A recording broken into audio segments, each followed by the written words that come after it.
Welcome to my channel. Today my topic is transport. We know that life of organisms is a product of complex metabolic process occurring in them. In order to run their metabolism, cells need some materials from environment and also needs to dispose some material into environment. For this purpose, material are transported to and from cells.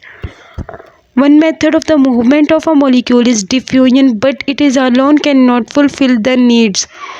It takes much time for material in solution to diffuse even a few inches.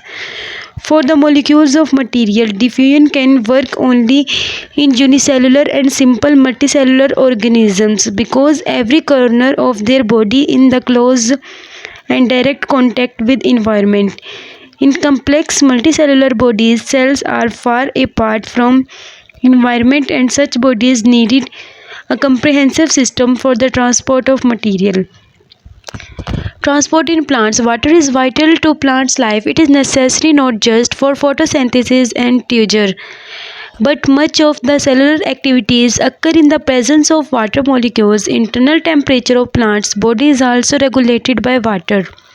Land plants get water and minerals from soil. After absorption by roots, water and minerals have to be transported to the aerial part of body. Similarly, food is manufactured in leaves by photosynthesis. This food is transported to other parts of the body or utilized and storage. Water and iron uptake. In addition to another, the plant's root perform two other vital functions. First, they absorb water and salts from soil. Second, they provide conducting tissues for distributing these substances to tissues. The stem, the conducting tissues, xylem and phloem of roots are grouped in the center to form a rod-shaped cord. This rod extended throughout the length of root. Outside the conducting tissues, there in a narrow layer of thin-walled cell, the pericycle, a single layer of cell, endodermis, and around this pericycle, external to this, there is a broad zone of cortex. It consists of large and thin-walled cells.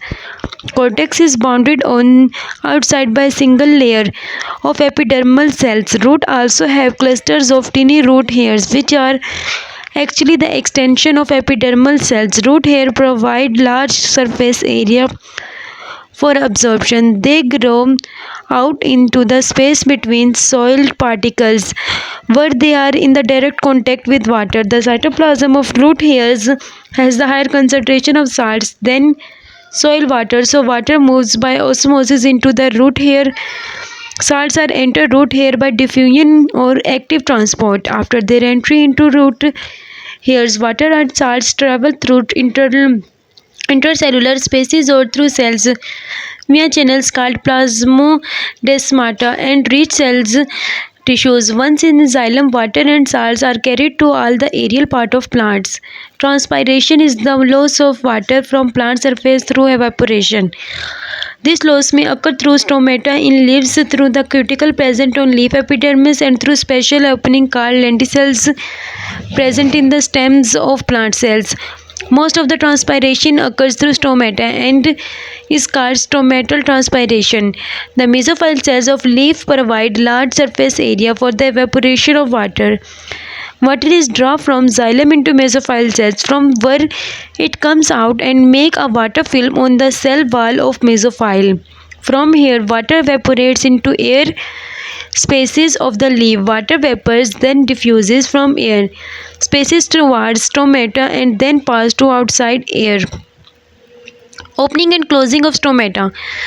Most plants keep their stomata open during the day and close them at night. It is the responsibility of stomata to regulate transpiration via the action of guard cells. The two guard cells of a stomata are attached to each other at their end.